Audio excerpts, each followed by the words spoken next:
Chris Burns, and welcome to The Network, where we connect into a matrix of newsmakers to get to the heart of an issue. And watch out, they've got to answer in 25 seconds or less, or else.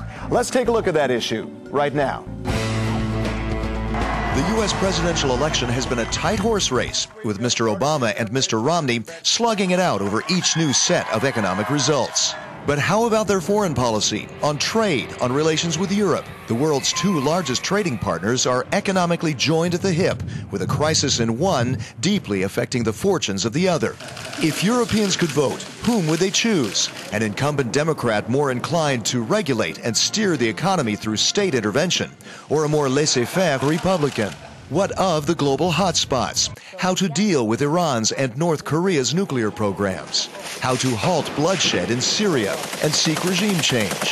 How to withdraw from and stabilize Afghanistan and Iraq, as well as try to solve the Israeli-Palestinian standoff? Who's more likely to see eye to eye with the Europeans on those issues? Or are some analysts right that U.S. and European interests are decoupling? That the U.S. is increasingly looking toward Asia and Europe toward its own backyard. Now, wired into this edition of The Network is, from Warsaw, Rafał Trzaskowski, a Polish member of the European Parliament, a member of the EPP group, the European People's Party, that includes his civic platform. He's on the Parliament's delegation for U.S. relations. Here at the European Parliament in Brussels, Véronique de Keyser. She's a Belgian MEP who's with the Alliance of Socialists and Democrats. She's a vice president for the foreign affairs for the party group, and she serves on the Development Committee and Subcommittee on Human Rights. And also here at the European Parliament, Marietje Schaake, a Dutch MEP who's with the Alliance of Liberals and Democrats for Europe. She also serves on the Parliament's delegation for U.S. relations.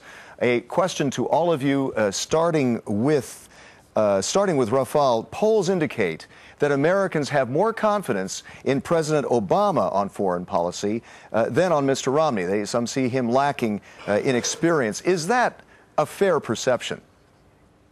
Well, I guess that when it comes to foreign policy, it is true that Romney lacks some gravitas, and Obama has 4 years of presidency under his belt. Thus, I mean, this perception is probably right, because at this point, Obama is definitely more experienced when it comes to foreign policy. Let's go over to Véronique. What do you think? Do you think Mr. Romney is lacking in foreign policy experience? Is that a problem? It's not just a question of lacking experience. I was at the Democratic Convention and I was listening to Obama, and Obama stressed very intensively that he put an end to the Iraq war and he intended to put an end to Afghanistan war. It's not only a question of experience, it's a vision of what America has to do in the world. Marietje, do you agree with that as well? Well, it's easy for Romney to sort of have his comments ready from the side. He went on a foreign affairs trip to Israel, to the United Kingdom, and said a lot of undiplomatic things. So he really showed his lack of understanding and lack of experience. And also the Republican camp really likes to attack Obama for his European policies in a very bad way. So that's, I think, a very aggressive way to speak about a key ally that's Europe. Okay, well, let's go back to Rafał now. On trade, on foreign, on free trade agreements, on protectionism, on regulations, subsidies, which candidate do you think is more compatible with EU policies in dealing with trade? Basically, when you look at Obama and at what Romney says about, trade and transatlantic links, I mean, there is no huge difference. But obviously, Obama has 4 years of experience of how to deal with Europe, and I think that it was his administration, at least after the first 1 or 2 years of hesitation, that started actually talking about European Union as a whole and started having contacts with the EU's institution, which is a big change. The question is whether the Republicans can do the same.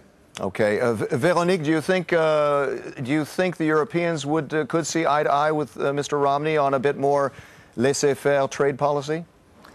Well, we are in a crisis, and what Obama was saying against Romney was the fact that he was in favor of delocalization. And what Obama tried to do is to protect in some way, so some kind of protectionism for U.S. industry. And this is maybe against our European policy, but I don't think it will be a major issue for us. Trade, okay, at least. Marietje, what do you think on trade? Mr. Obama has continued with some rather protectionist policies, hasn't he?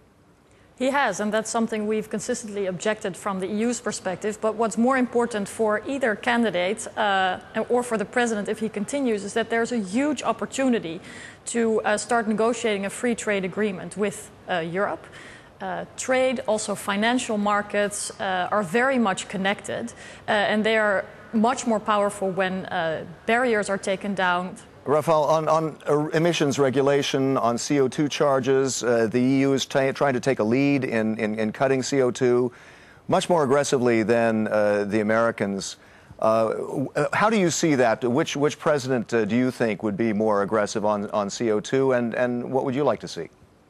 Well, when it comes to CO2, probably Obama is going to be a little bit more aggressive. But again, to tell you the truth, I mean, we have our share of problems with the U.S. administration on all of those issues, and one could add more, such as, you know, for example, exchanging data that we've blocked in the European Parliament because we thought that there were not enough safeguards in these deals.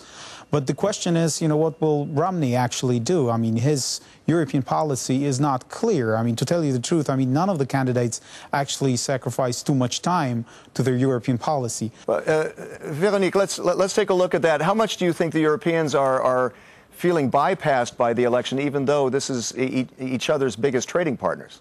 We don't know a lot about them, and I share the view of Rafael. We don't know what Romney is thinking about the environment, about Europe, about, well, even other foreign issues. Okay. And so for us, we have to be very much aware that we don't vote for the American president. We are talking just as if we had anything to do about Obama and Romney. No, it's what will be the issue for Europe that's important, but we don't know much about that. But this will impact on you, of course, whether you like it or not. What about on Mr. Romney's trade policy on China? He would like, once the day it comes to power, he would like to declare China a currency manipulator. That could start a trade war, couldn't it? Marietje, what do you think? Well, it shows that Romney likes to say a lot of strong words to try to pretend that he is going to be tougher on the world stage than Obama. But even his own traditional allies and constituents, like the business community in the United States, have actually called him and asked him not to say these kinds of strong words vis-a-vis China, because they would like to engage in more trade with China. Okay, let me shift over to Veronique. I know you're quite involved in on the Syrian issue. Yeah. And Mr. Romney would like to arm the opposition. Do you agree with him on that? Up to now, nobody knows exactly what could be the price and what could be the effect of any military intervention. And you feel a pressure from the Republican camp really to intervene and at least to support strongly the opposition. But up to now, the diplomatic issue, even for Europe, is still on the table, and we have to continue, to my opinion, to push this issue. And I'm really afraid by some comment of Romney on this issue. Okay, we're unfortunately running out of time here, but let me give the last question to Rafael on Russia. The Romney camp claims that Obama's reset in relations with Russia has failed. He says it's time to get tougher with Russia. Poland being quite nearby. What do you think? I mean, I don't know whether Republican policy towards China was really that much more decisive, and whether they were defending human rights much more than the Democratic administration. And same about Russia. I mean, it is true that usually Republicans are a little bit tougher, and probably on that point Romney is partially right.